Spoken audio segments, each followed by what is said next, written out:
എല്ലാവർക്കും പ്രഭാത വന്ദനങ്ങൾ. ഒരു ദിവസം കൂടെ ദൈവം നമുക്ക് തന്നതോർത്ത് ദൈവത്തെ സ്തുതിക്കുന്നു. ഇന്നേ ദിവസം ദൈവം നമുക്ക് അനുഗ്രഹിച്ചു തരട്ടെ എന്ന് പ്രാർത്ഥിക്കുന്നു. ഉൽപ്പത്തി പുസ്തകം 15-ാം അധ്യായം 1-ാം വാക്യം. അതിനുശേഷം അബ്രഹാമിന് ദർശനത്തിൽ യഹോവയുടെ അരുളപ്പാടുണ്ടായത് എന്തെന്നാൽ, അബ്രഹാമേ, ഭയപ്പെടേണ്ട, ഞാൻ നിന്റെ പരിചയം നിന്റെ അതിമഹത്തായ പ്രതിഫലവുമാകുന്നു. ഉൽപ്പത്തി പുസ്തകം 15-ാം അധ്യായത്തിൽ ദൈവം അബ്രഹാമിനെ ധൈര്യപ്പെടുത്തുകയും ഉറപ്പിക്കുകയും ചെയ്യുക മാത്രമല്ല, ഒരു ഉടമ്പടിയിലൂടെ അബ്രഹാമിന് ദൈവം ചില അവകാശങ്ങൾ കൂടി കൊടുക്കുകയാണ്, അല്ലെങ്കിൽ ചില വാഗ്ദത്തങ്ങൾ കൂടി കൊടുക്കുകയാണ്. അബ്രഹാമിന് കൊടുക്കുന്ന ദേശത്തെ കുറിച്ചുള്ള വാഗ്ദത്തം ഈ അധ്യായത്തിലുണ്ട്. അബ്രഹാമിന്റെ തലമുറ ഈജിപ്തിൽ പാർക്കേണ്ടി വരുന്ന ആ കാര്യം ഈ അധ്യായത്തിൽ പറയുന്നു. അപ്പോൾ എന്നാൽ പ്രാരംഭ ഭാഗത്തെ അബ്രഹാമിനെ വ്യക്തിപരമായി ധൈര്യപ്പെടുത്തുവാൻ 3 കാര്യങ്ങളാണ് ദൈവം പറഞ്ഞിരിക്കുന്നത്. ഒന്ന്, അബ്രഹാമിന് കറേജ് അല്ലെങ്കിൽ ധൈര്യം ഉണ്ടാകാൻ ദൈവം പറഞ്ഞൊരു വാക്കാണ്, അബ്രഹാമെ, ഭയപ്പെടേണ്ട എന്ന് പറയുന്നു. രണ്ടാമത് അബ്രഹാമോട് പറയുന്നു, ഞാൻ നിന്റെ പരിച, സെക്യൂരിറ്റി. മൂന്നാമത് അബ്രഹാമോട് പറയുന്നു, ഞാൻ നിന്റെ മഹത്തായ പ്രതിഫലം, ഗ്രേറ്റ് റിവാർഡ്. അപ്പോൾ ഒന്ന്, ദൈവം കറേജ് നൽകുന്നു, ധൈര്യം പകരുന്നു. 2, സെക്യൂരിറ്റി നൽകുന്നു. 3, ഒരു വലിയ മഹത്തായ പ്രതിഫലം നൽകുന്നു. ഇത് 3ഉം വ്യക്തിപരമായി അബ്രഹാമിന്റെ ജീവിതത്തിൽ ധൈര്യത്തിനും ഉറപ്പിനും മുൻപോട്ടുള്ള ഗമനത്തിനുള്ള വാഗ്ദത്തം കൂടിയാണ്. ദൈവം പരിചയ എന്ന് പറഞ്ഞാൽ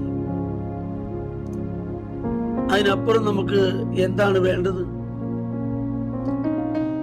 ഗോലിയാത്തിന് ഒരു പരിചയക്കാരനുണ്ടായിരുന്നു. അവൻ ഗോലിയാത്തിന് മുമ്പിൽ നടക്കുക. പക്ഷേ അവന് ഗോലിയാത്തിനെ രക്ഷിപ്പാൻ കഴിഞ്ഞില്ല. എന്നാൽ ദൈവം നമുക്ക് പരിചയമാണെങ്കിൽ നമ്മെ തൊടുവാൻ ആർക്കും കഴിയില്ല. ഇവിടെ 3-ാമതെയും പറയുന്നു, ഞാൻ നിനക്ക് അതിമഹത്തായ പ്രതിഫലമാണ്, ഗ്രേറ്റ് റിവാർഡാണ്. ഉടനെ അബ്രഹാം ദൈവത്തോട് ചോദിക്കുന്ന ഒരു കാര്യം, നീ എനിക്ക് എന്ത് തരും?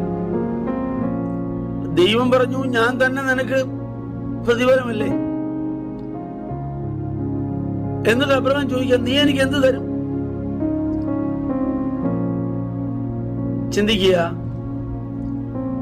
ഈ ആരാധനയെ കുറിച്ച് നമ്മൾ പഠിക്കുമ്പോൾ ചിലർ കൈ നോക്കി ആരാധിക്കുന്നവരുണ്ട്. ദൈവത്തിന്റെ കൈ നോക്കി ആരാധിക്കുക എന്ന് പറഞ്ഞാൽ വല്ലതും കിട്ടാൻ വേണ്ടി ആരാധിക്കുക. നിങ്ങൾ ആരാധിക്കുക, നിങ്ങൾക്ക് എന്താഗ്രഹം ഉണ്ട് അത് ദൈവം തരും എന്നൊക്കെ പറഞ്ഞ് വാഗ്ദത്തങ്ങൾ പറഞ്ഞ്, അല്ലെങ്കിൽ ഓഫർ കൊടുത്ത് ആരാധിപ്പിക്കുക. ഇനി രണ്ടാമത് ഒരു കൂട്ടം ആളുകൾ അവന്റെ മുഖം കണ്ട് ആരാധിക്കുക,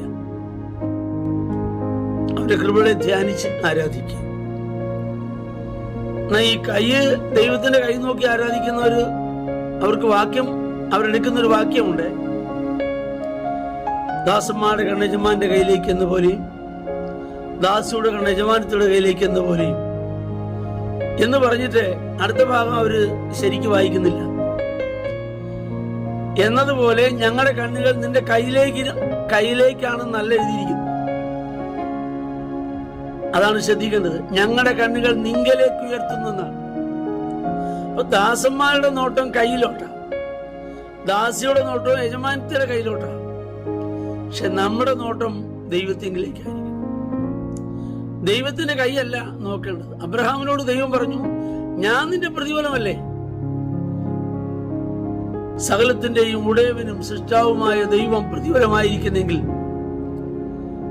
അവനിൽ നിന്ന് വല്ലതുമൊക്കെ നേടുന്നതിനേക്കാൾ എത്രയോ നല്ലതാ ദൈവം പ്രതിഫലമായിരിക്കുന്നു. അബ്രഹാം പറയുന്നു, നീ എനിക്ക് എന്ത് തരും? എന്ത് തന്നു?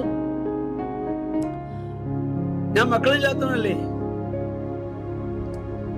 പിന്നീട് ദൈവം അബ്രഹാമിന് വാഗ്ദത്തം കൊടുക്കുന്നുണ്ട്.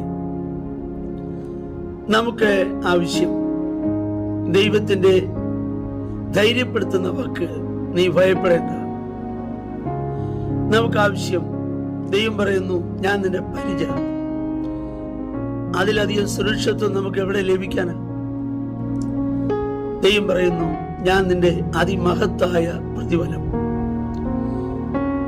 നാം സ്നാനത്തോടു കൂടി അബ്രഹാമിന്റെ സന്തതിയാകുന്നു എന്ന് ഗലാത്യലേഖനം പഠിക്കുന്നു. അപ്പോൾ അബ്രഹാമിന്റെ വാഗ്ദത്തങ്ങൾക്ക് നമ്മൾ അവകാശികളാണ്. ആകയാൽ ഈ വാഗ്ദത്തങ്ങളെ മുറുകെ പിടിച്ച് പ്രാർത്ഥിക്കാം. ഞങ്ങളുടെ കർത്താവേ, സ്വർഗീയ നല്ല പിതാവേ, ഈ വചനം കേൾക്കുന്ന എല്ലാവർക്കായി സ്തോത്രം. എല്ലാവരെയും അങ്ങയുടെ നാമത്തിൽ അനുഗ്രഹിക്കുന്നു, യേശുവിൻ നാമത്തിൽ തന്നെ. ആമേൻ. ദൈവം നമ്മെ എല്ലാവരെയും ധാരാളമായി അനുഗ്രഹിക്കട്ടെ.